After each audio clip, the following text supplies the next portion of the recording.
Abonnez-vous sur votre chaîne OSR Monde et activez la cloche pour ne rater aucune de nos prochaines vidéos. mbokk sénégalais yi ñoo ngi leen di nuyu yéen ñëpp di leen ziar bu baax di leen masawu aussi di jaale aussi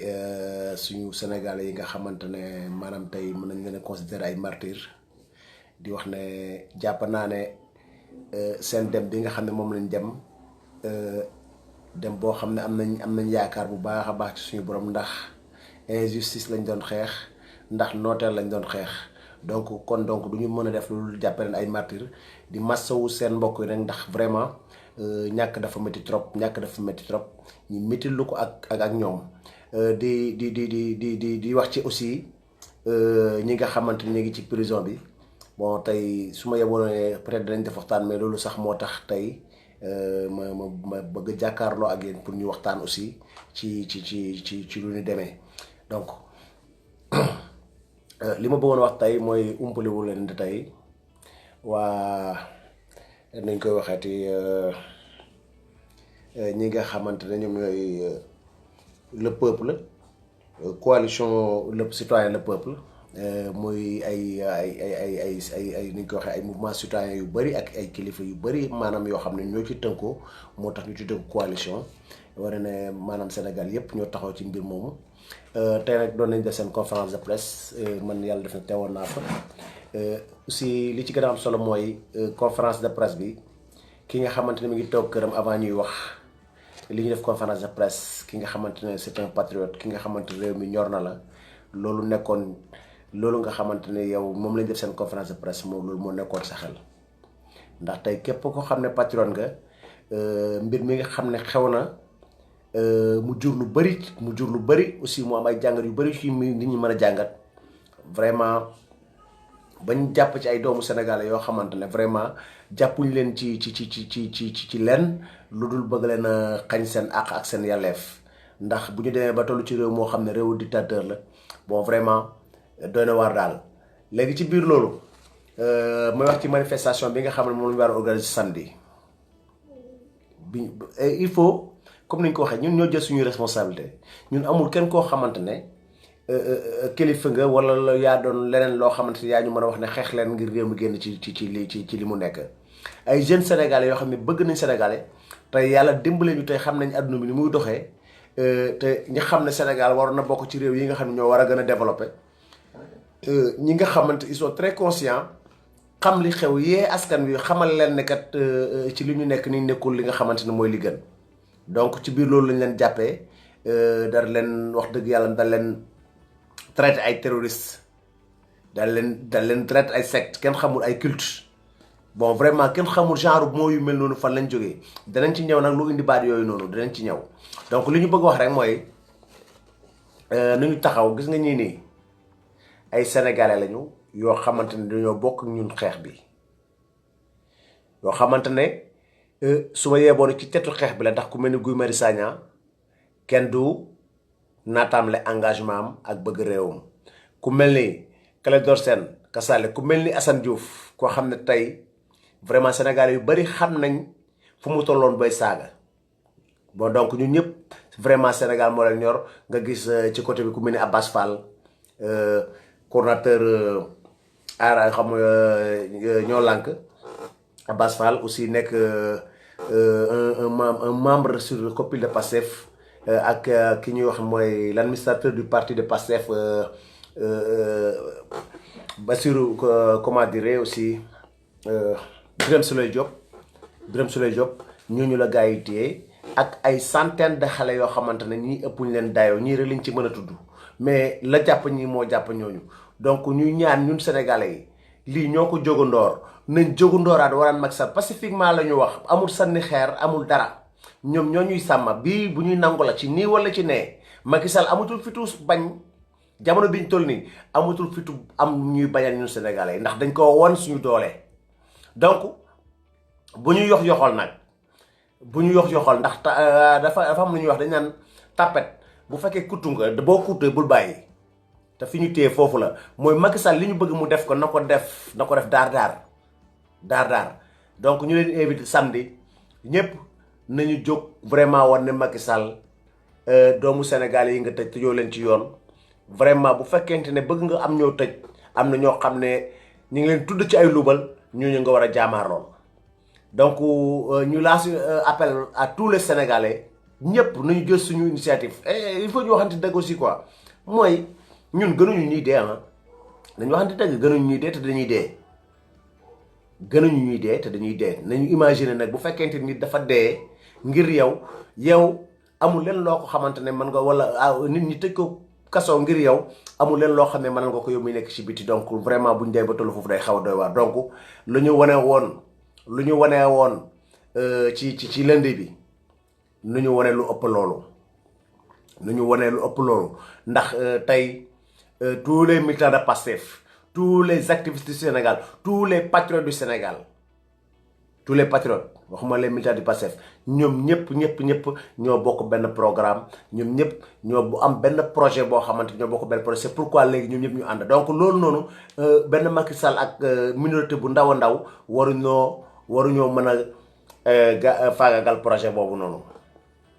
waruñoo mën a faagagal projet boobu noonu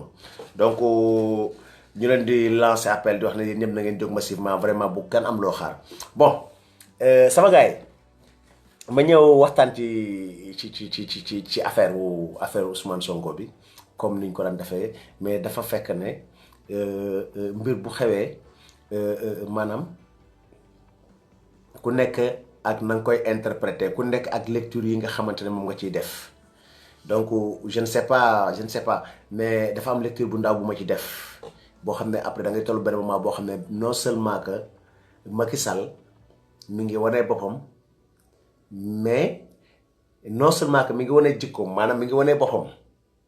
yaa ngi dégg n'empêche que lépp loo xam ne bañoon na ko Ousmane Sonko lu ëpp loolu am na quoi li ma bëgg wax loolu mooy xam ngeen ne Félix Antoine Diome bi mu yéegee directement Pastef la attaqué mooy ci nemmeeku tour bi dégg nga wax bi ñu bëri ñu amoon seetlu dem ba gis ne kii c'est un pion bu ñu teg pour éliminer Ousmane Sonko pour éliminer Pastef bu mu waxee loolu coow li bëri dégg nga layam-layam ji bëri kenn lijjantewu ko Pastef wan ko ay firndeel yoo xamante ne wane nañ fi àll di jógee couvre-feu bi ñëw Macky Sall lépp loo xamante ne ay pouvoir la maanaam ay pouvoir la yoo xam ne dañ ko war a partager ci réew mi ñu nekk am ñoo ci yor Macky Sall jël lem ne ko ngànk téye ko ñun dañuy jàpp ne bu léegi ci xeex bi la bon bi mu téye loolu kon donc nemmeeku tour mënatul am ndax tere nañ rassemblement yi waaye gis ngeen fu ko yàlla na too moom moo doon def benn xam nga lu mu doon def côté Saloum yooyu plus de une centaine de voitures yoo xamante ne ay convoi ay car lañ ci yëpp moo njëkk a def loolu moom Macky Sall mais kon wala la ne ñoom li ñuy wax du dëgg si ñoom mais Ousmane Sonko lañ bëgg baare voilà donc seet nañ tous les côtés yoo xamante ne mënuñ ko fa am léegi il faut ñu jéem a coller motif quoi coller motif bi pour tuumaal ko coller motif bi pour jéem ko sànq dégg nga wax bi suñu borom bi nga ñëw de suñu borom ne voilà nemmeeku tur bi nga xamante ne Ousmane Sonko moo ko waroon a def Macky Sall nga xañ ko nemmeeku tur bu ëpp boobu di nga ko def mooy di nga def benn nemmeeku tur boo xam ne mondial lay doon waxuma la non seulement les africains waxuma la non seulement ñi dégg wolof mais ñi dégg chinois ak ñi dégg yépp danañ xam kan mooy Ousmane Sonko sama gars yi ban nemmeeku tur moo gën a pata bi Ousmane Sonko mënul am ay moyens am Ousmane Sonko daa mënoon am ay moyens pour def tour du monde pour nemmeeku tur Macky ne ko ci bàcc nag waaw loolu Ousmane Sonko ko moom li ki des nag injustice beeg affaire layam yeeg yooyu ñun la concerne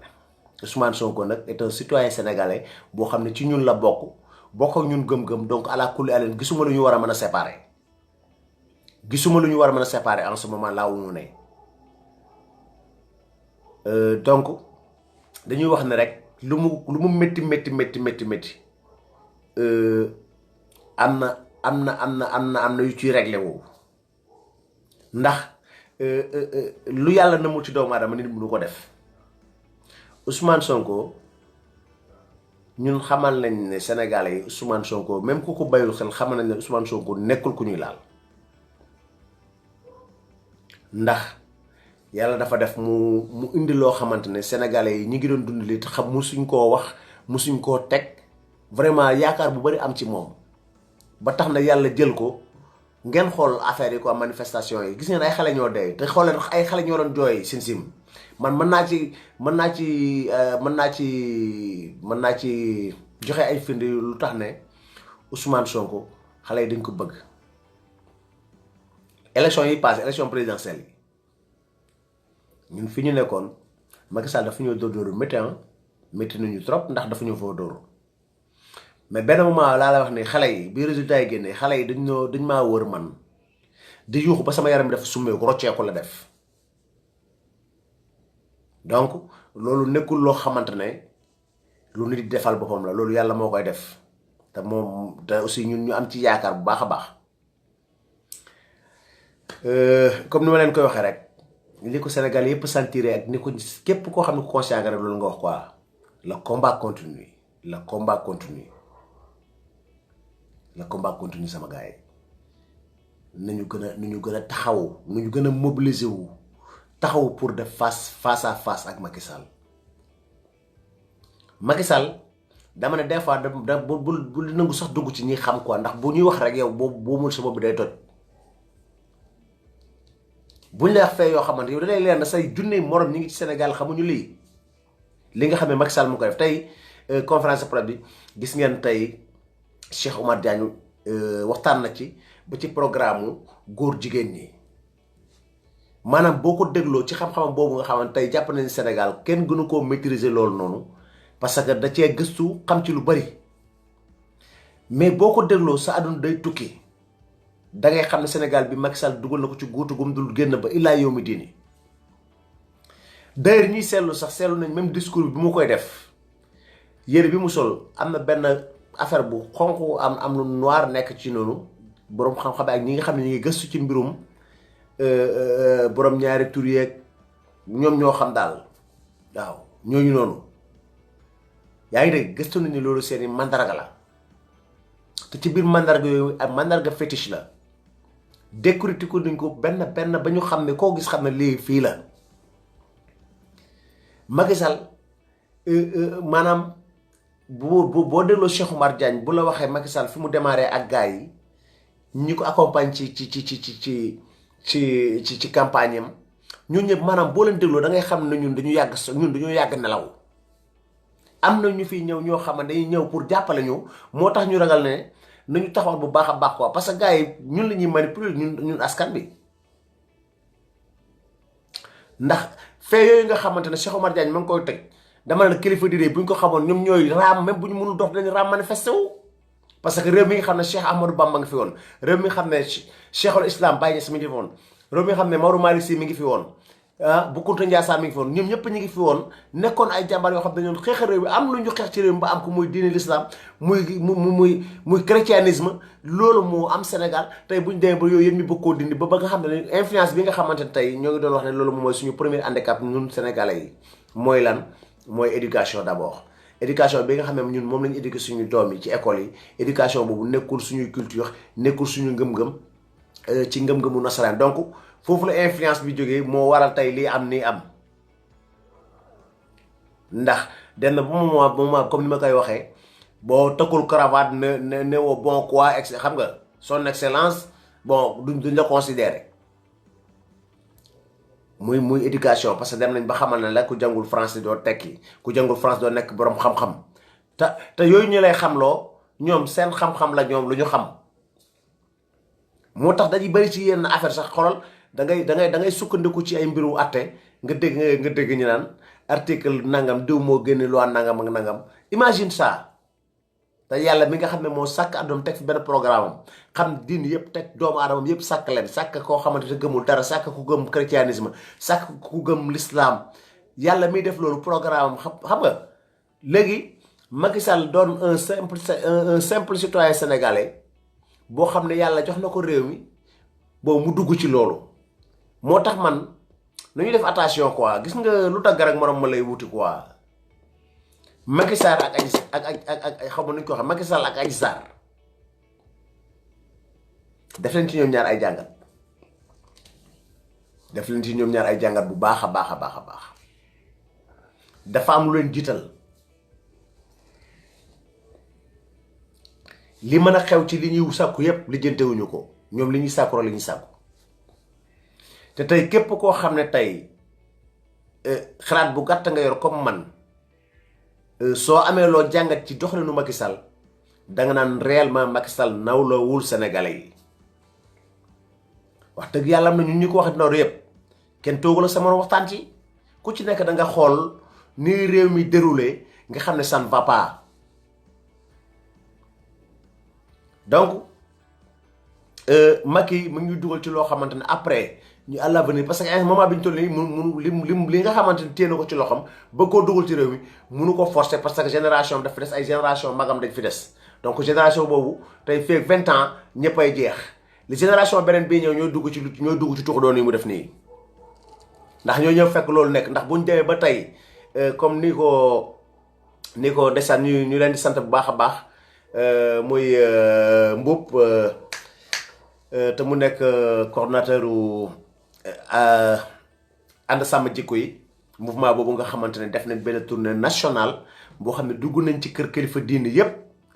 xamal leen ci ban programme la Macky Sall nekk te ci biir programme mi ngi koy doxal jox leen ci ay firnde dugg nañ ci kër diine yi man yëg naa dem nañ ba Matam bu ñuy dem Matam ñu naaw ndax dama bokk seen groupe donc ñu sant yàlla bu baax a baax ay Sénégal yoo xam ne gëm nañ ne pétition la ñu bëgg ñu signé mbirum góor jigéen moom day xaraam fii ci Sénégal pétition lañ bëgg moo tax ñuy wër loolu donc ñu leen di sant leen gën bu baax a baax am na Sénégal yoo xam ne ñu ngi sonn bàyyi seen lépp nag ci Macky Sall lépp ci Macky Sall Macky tey képp ku koy conseiller loo xam ne rek war naa mën a tax man mu jot sama xol te jàpp naa ne mu jot xolu Sénégalais yi su demee ba nga xam ne mënul joxe réew mi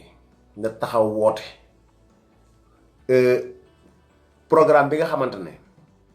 li nga xam ne moom la Pastef Sénégalais yi gëm ne lii mooy doxal réew mi mu taxaw changé ko daar amul demal dikkal daar fexe ba xam ña nga xamante ne Sénégalais yi soxluñu leen ci nguur gi daar ñu génne leen tey lii tax ma doon wax sànq naan la xale yiy faatu nii dëgg la ñoom ñëpp ay benn lañ ñoom Mamadou Diop ñoom ñëpp benn lañ mais génération ñoo nekkul benn gis nga génération bi ànd ak Ousmane Sonko génération bi nga xam ne ci la Ousmane Sonko jóg génération boobu noonu génération gëm sa bopp la génération boobu noonu lu ñu moom kenn du ko laal dañ koy foqor ñi leçon la nag leçon la menacé wuñu ñaanuñu ko yàlla mais Macky bu wayul li muy def nii ce qui est sûr et certain amul laam-laami dina am yeneen moor dina am yeneen moor te tey fi mu toll nii lenn rek moo ñu arrangé ñun Sénégalais yi Macky Sall daf ko am jàmm mooy comme li ma wax ñu soxla mu génne leen ci nguur gi ñu soxla mu dugal leen ci nguur gi bu loolu weesoo képp koo xamante ne am nga loo def loo xamante ne yoon dafa la war a topp na génn ci yoon xam nga na génn ci yoon quoi yoon moom na bay sax Sénégalais choisir seen bopp parce que Sénégalais xam nañ ñi nga xam ne Sénégal moo la ñor nañ jéem a xool loolu nuñ koy lijjantee quoi mais yii nii daf fi yem de yii daf fi yem Macky fii lay yem c'est fini comme li la Sonko wax rek léegi sa loxo xonqonu cur te laaloo Sonko waaw li xew ci réew mi dafa bon gis nga dem ba nga xamante partout dans le monde bon média boo ubbi mi ngi wax ci xew-xew Sénégal faut faire très bien attention Macky Sall ak ñi mu àndal moomu leen nit ñi te defaroo leen nag pare leen bu baax a baax fi mu toll nii nguur gi ngeen téye moomu leen ko da ngeen koo sàcc te fi mu toll nii soo leen moytuwul da ngeen ko joxe ndax sàcc moom bu ñu xasee ba jàppala vraiment du yoon ngay rëcc waaw donc maa ngi leen di sant di leen gërëm di leen nuyu bu baax a baax di lancer waat appel comme gars yi ni ma ko waxee samedi bu dara set ñi nekk ci kaw ak ñi nekk suuf yëpp information bi na dox dañu war a am suñu liberté totale dañu war a am suñu liberté waruñu tënk am yoo xamante ne tey lañ doon wax Gambie tey moo nekk Sénégal mooy tey doomu adama day toog sax di ragal a wax xam nga ñi nga xamante ne ñooy gendarme yi wala policiers yi nga xamante ne ñoom ñoo viser nit koo xamante ne maanaam menacé wu leen ci benn fànn koo xam ne menacé wu leen ci benn fànn nga viser foo xamante ne point sensible la nga dóor ko fa bal non vraiment sa intention mooy rey ko ndax bu fekkente ne li nga xam ne ñun suñu réew moo ñu ko jox li nga xam ne suñu réew moo ñu ko jox muy suñu àq ak suñu yelleef muy que ne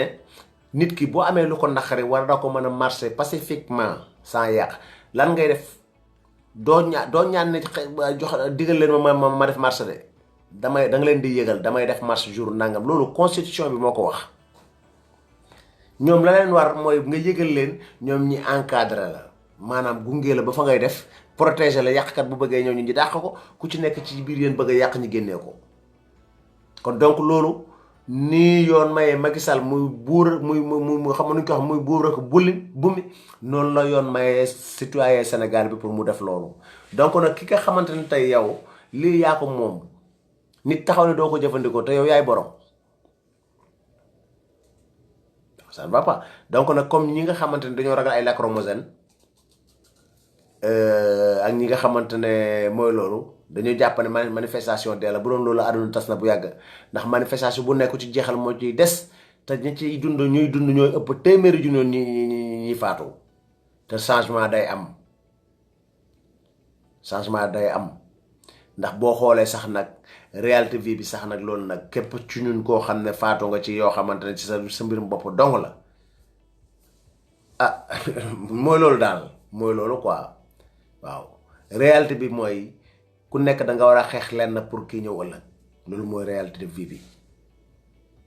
waaw loolu mooy réalité bi donc nag ñoo ngi leen di invité ñëpp ngeen wax kaay ne ñu jóg massivement amul seral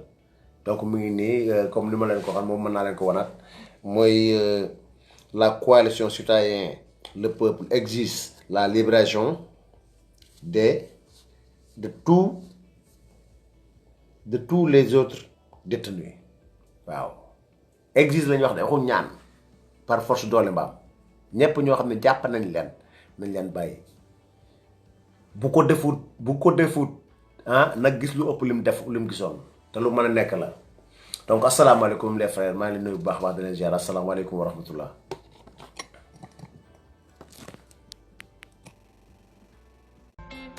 Abonnez-vous sur votre chaîne OSR Monde et activez la cloche pour ne rater aucune de nos prochaines vidéos.